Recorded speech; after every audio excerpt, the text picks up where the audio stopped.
So, for you guys, here are some things that the two of us do, and they do really help. You just look and you go, look, I can see you're at your limit, and I am not going to argue with you. Do you want space or do you want me close and quiet?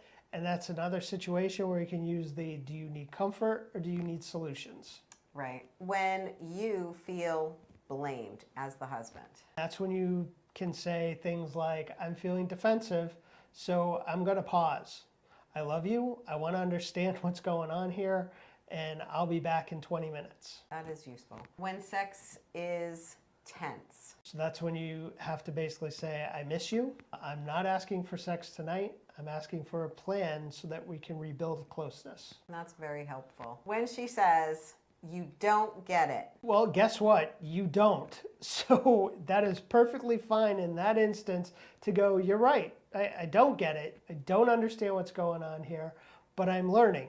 So teach me what I can do to help you and what is hurting right now. When you mess up. You got to own that, guys. You take ownership of it and just say, yep, I handled that wrong.